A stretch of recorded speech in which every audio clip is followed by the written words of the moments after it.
Well, hello everybody, and welcome to Spiritual Metaphysics 101. My name is Jerry Yakov, and I'm your host. I'm also a teacher of metaphysics, and today we're going to be looking at and discussing the contents of this book, A Course in Miracles Journey Through the 12 Steps, which I wrote earlier this year. And as an offer to those of you who are interested after the show, a graphic will be put up, and you can email me your mailing address. And if you're interested in a free copy of the booklet, A Course in Miracles Journey Through the 12 Steps, I'll be happy to send that to you free of charge. Okay, well, we're going to look at metaphysics. We're going to look at the expression of our godliness, our spirituality, and how that extends to everybody and everything. So let me look at one or two of the entries in my book, and then we'll discuss it. And I just wish that we could open it up to a two-way dialogue.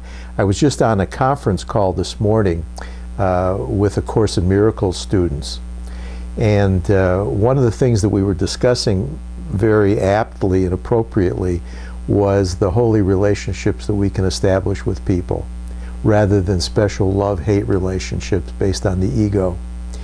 And the first paragraph of the text that we were reading said very clearly that if you maintain special relationships, ego-based relationships with people, then you are imbued with guilt, inextricably imbued with guilt.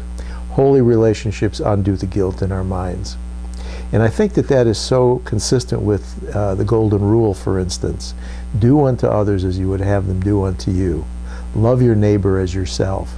Extend the love and the light, and then the guilt and the sinfulness and the sense of shame is undone, both in the person that you're recognizing as holy and in yourself. And I'd like to look at some of the entries that I've made here in the book, just to see if, well, let's look at the essay on forgiveness on page 9.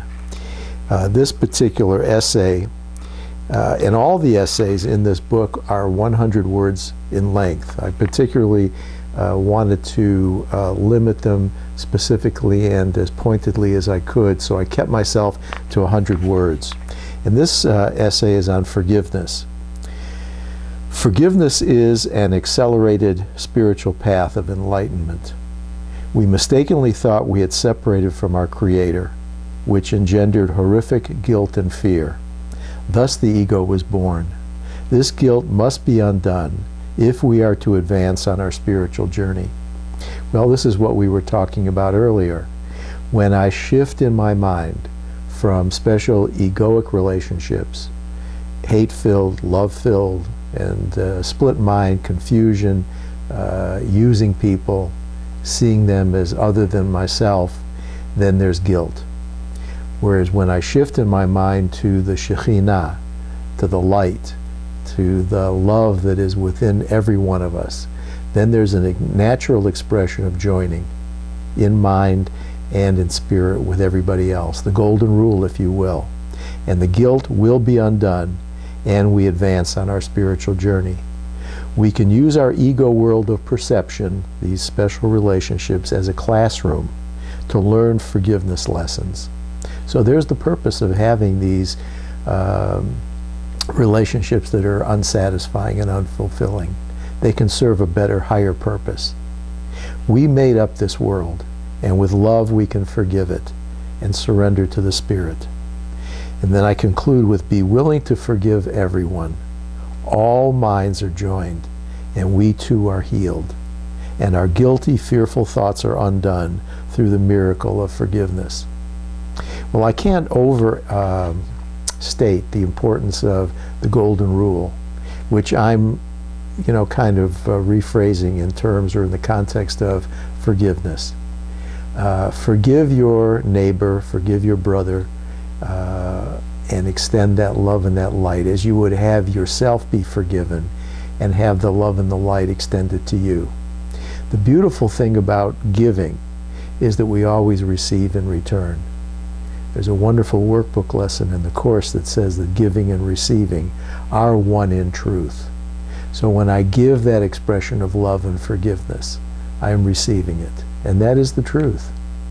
Well, this conference call this morning, I left it early. I didn't stay on the whole conference call, but the direction that people seem to be taking on the call was very much in line with what we're talking about. Seeing others as ourselves. Asking ourselves, would I want to be treated in the way that I'm expressing myself to another person? And inevitably, we'll make mistakes. This is the path of learning. The learning in the classroom is one of mistake making. And then, as Jesus says in A Course in Miracles, my brother, choose again. And we choose again to undo the mistake, but not alone. The mistake is undone when we turn within to the Shekhinah, which is the Hebrew word for the light and the love. And then we undo the mistake that we had originally made with a brother. Condemning, judging, having a grievance or resentment, a sharp word, some anger. All of that can be undone in what the Course in Miracles calls a holy instant. And the holy instant is a reference to something outside of time. It's an interesting use of a term, because instant in a way infers time. But the holy instant is outside of time. And it happens in a way that the mind, which is outside of time and space, has a transmutation. The mind is set in ego and we make the mistakes. And then with turning to the Holy Spirit or the Shekhinah, in the holy instant, the mind is transmuted or transformed outside of time and space in a holy instant. And it's filled with the light rather than the darkness. And then the light is extended and we can give and receive as they are one in truth. So this is the metaphysics, if you will, of our lives. We mistakenly judge somebody and criticize in time, and then the mistake and the criticism is undone outside of time, where we experience the benefits in a holy instant. Why is that so? Because we are so involved with our ego sense of time and space that the fruits of our labor are first realized within the dream. So the dream is transmuted, the dream is transformed into a happy dream rather than a nightmare. And this is the fruits of our labor, until we get to a point as we go up the ladder of consciousness and of atonement, where we're no longer experiencing even a happy dream. We're experiencing knowledge and wisdom and truth as it is in its reality. And then there's no separations whatsoever. And we lose our sense of time and space. Or we awaken from the mistaken belief in time and space. But that's getting a little bit far out in afield here.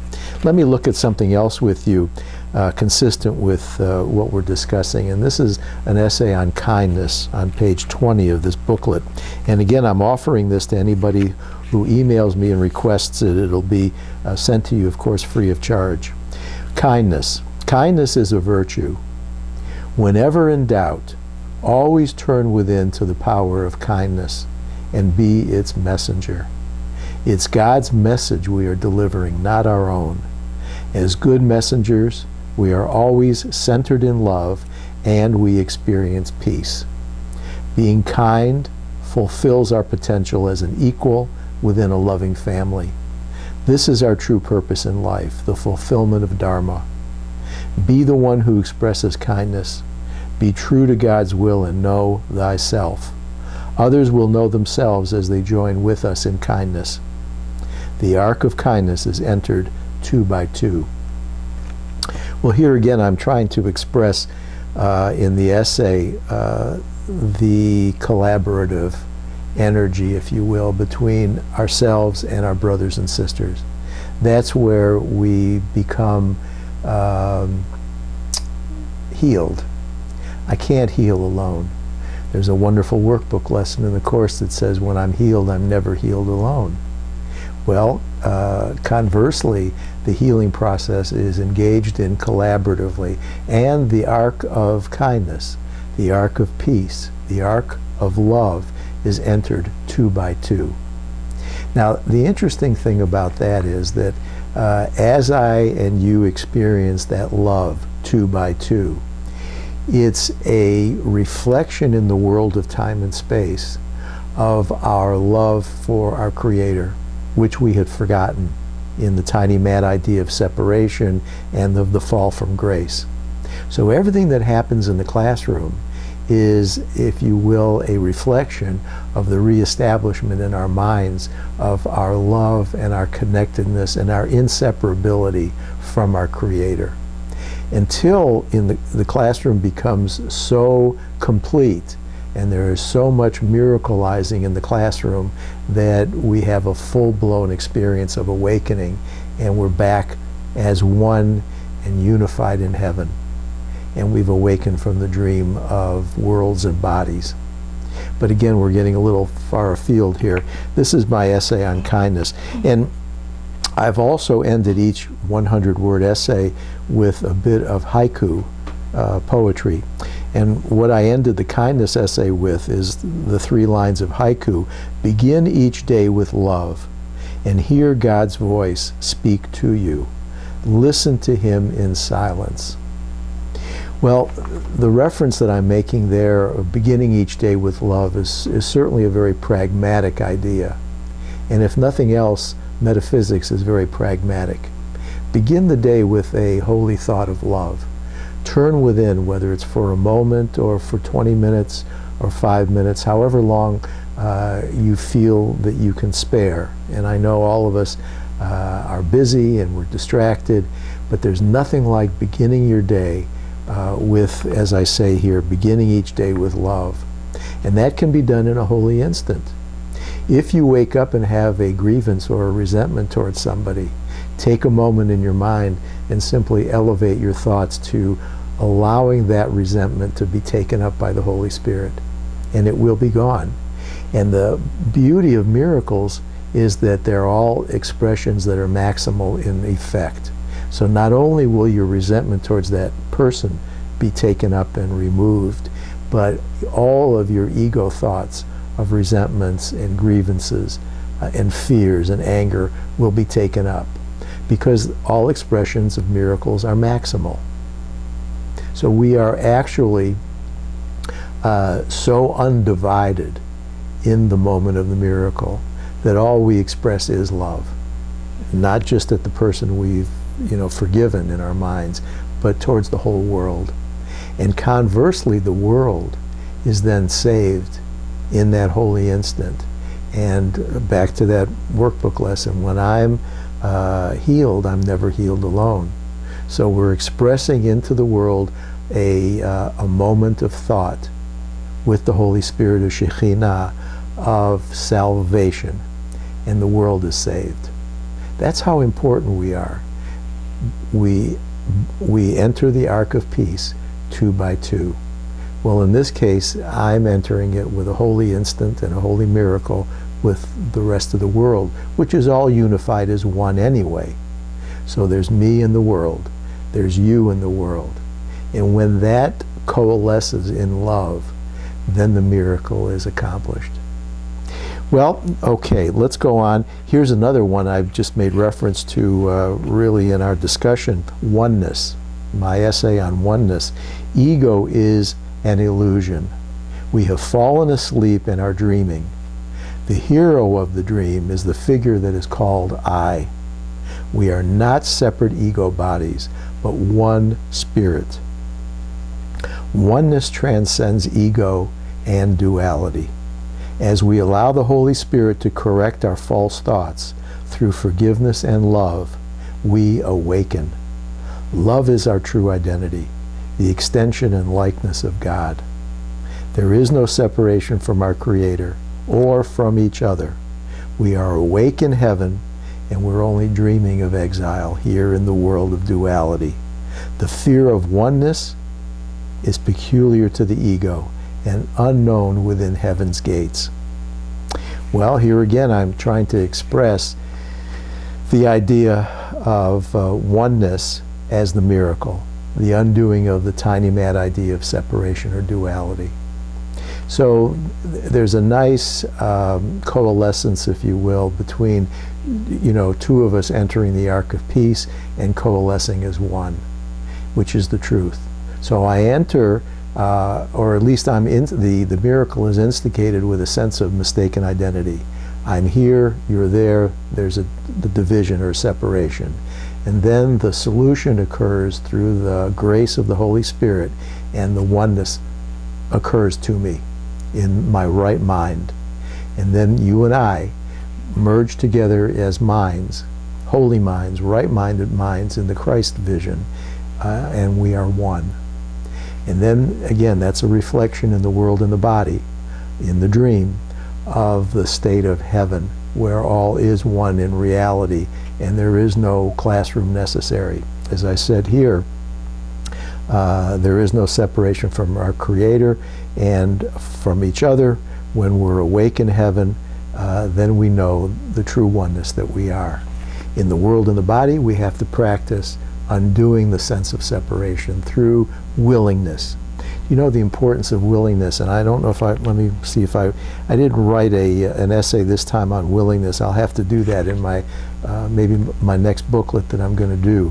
But willingness is the faith the size of a mustard seed. That's all that's necessary, is that we be willing. Now you might wonder, why is it that so little is expected of us, just mere willingness?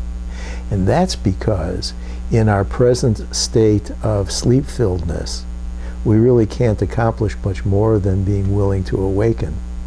But that is the call to the solution, which is the Holy Spirit, or the Shekhinah, or the Tao, or the Buddha. And that is where the heavy lifting, if you will, is accomplished.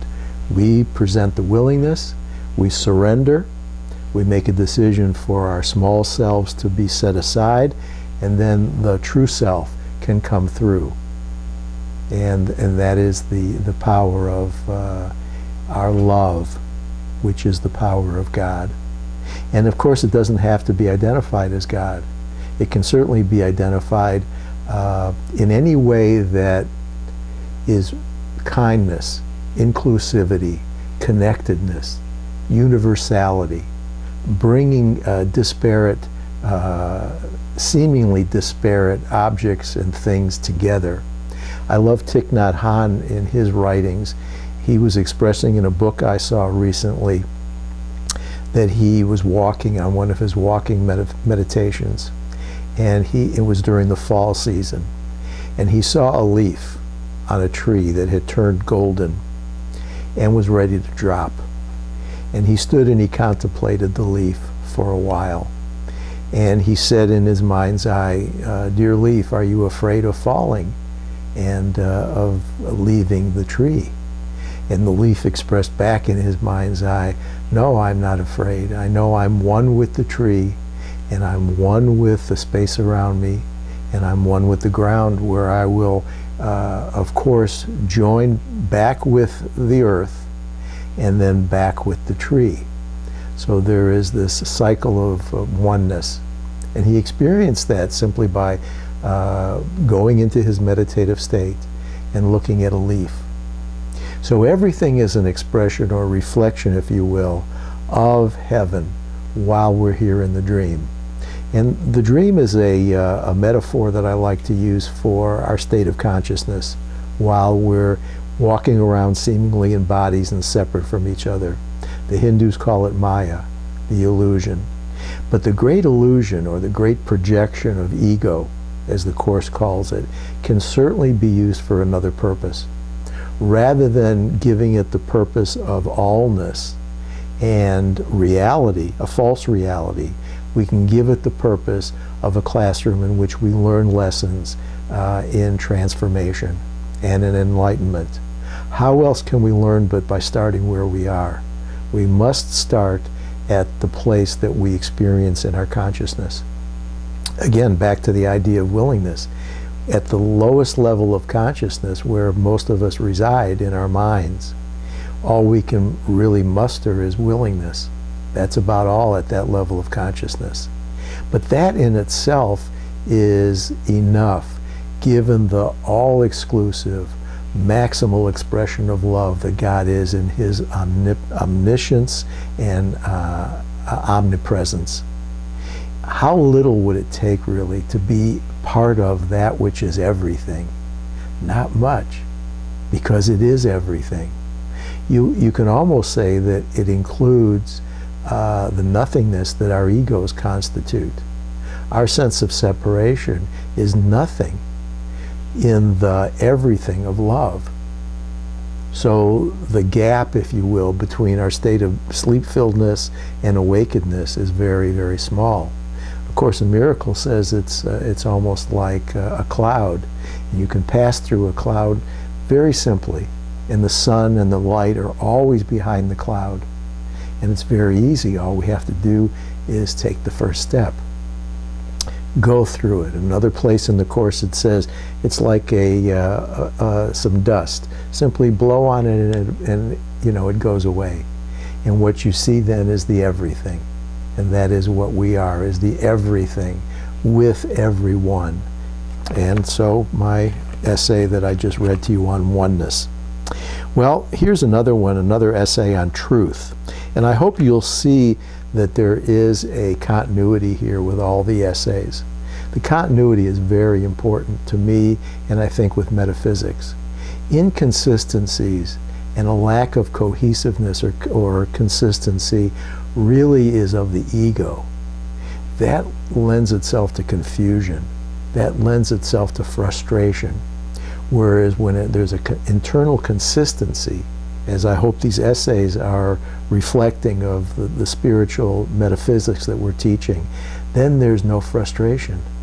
There's no sense of conflict. Everything is unified, and we're presented with an illustration or a model, if you will, of how we can live in balance, how we can live in a centeredness that we don't experience in the ego with a sense of separation and conflict. All right, so I was going to read, and I think we'll probably end this episode on The Truth, page 24. And this is the truth. Truth cannot be defined, only experienced. Like love, truth does not need to be defined. It is. Regardless of our challenges, truth and love are ever present. We can turn within and stop looking for truth outside of ourselves. As soon as we look out there, the opportunity to experience truth is lost. Within our minds is God, who is truth. Following his will and wisdom, we see everyone and everything as forgiven and blessed. In that holy instant of truth, we know that we are one, and we are all forgiven and blessed as souls. Truth needs no defense. It simply is. And the haiku poem is, celestial lights are shining brightly. Look toward a new world forever evolving. Choose this, O holy brothers. So this is the nature of truth. It is not to be defined. It is to be experienced in the same way that love can't be defined, but it can be experienced. Especially when we're willing to have the blocks and the distortions and the perceptive ego thoughts lifted up and taken away and transmuted by the Holy Spirit, so that there is only truth and love. And then all the divisiveness and grievances and resentments and anger and jealousy and the sense of scarcity and the fear is all undone in a holy instant. And I don't know, I guess everything that we say in a teaching of metaphysics really is a restatement of the one truth, and that is God. God is, and then we cease to speak, because there's nothing more to say. Now God encompasses the everything, and it can be a God of your understanding, the love, the all-inclusiveness, the oneness that you share, and that deep, centered, heartfelt joy and bliss. That's what it is, and it can't be defined. I had a revelation years ago that I'll never forget, because it was so personal and on an experiential level. Words are inadequate. But the truth is that I had this blissful experience of revelation, and that is love. And that's all it was this experience of complete love. I wish that for you. I hope that for you. And I know that that's available. If it's available within me, and you and I are one, then it's available for you as well, because that is our true nature. We are love and bliss. We are truth and light. And all we need to do is have the willingness, and that is the faith the size of a mustard seed, to give up all of our recalcitrance, all of our resistance, all of the fear. You know, it's the fear really that is so overwhelming when we're in our wrong minds. Course in Miracles describes one of the obstacles to peace is the fear of the love of God. And that would seem to be, if you know, on an ego level, the last thing that we would be holding is a fear of God. You would think that we would be, you know, so interested in experiencing the love of God. But the truth is that when we're in our wrong minds, and we are ego bound, we are very fearful of the truth of love. Now, we're not fearful of our own sense of God that we may have made up, that he's judgmental, that he is jealous, that he's envious, that he is vengeful, that he can strike us down. This is a made-up image as a extension, if you will, and that's the wrong word, as a part and parcel, if you will, of the ego and this fear of God's love. Remake God in our own image, and then he's more tolerable. But he's also totally ineffectual, because we have usurped his role. And God's role is one of unexpurgated love, unblocked love. And there is that dichotomy there. We're afraid of it. So what do? We take the fear and we experience it, and then we let it go. I like our 12-step partners in a spiritual walk that say, let go and let God. We identify the experience on an emotional level, and then we let it go. I like the idea of a God box. Many people take a shoe box and cut a hole in the top and then put a note in there identifying that which is unloving and that we want to let go of. And you put it in the box, and then you let it go. And then you wait with miracle-mindedness, with an expectancy of a miracle, that the love will be shifted and undone. Excuse me, the fear will be shifted and undone, and you will experience the love. Well, I'm so glad we've had this time together.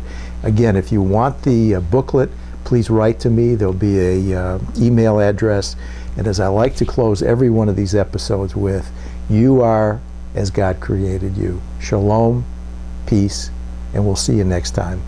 Namaste.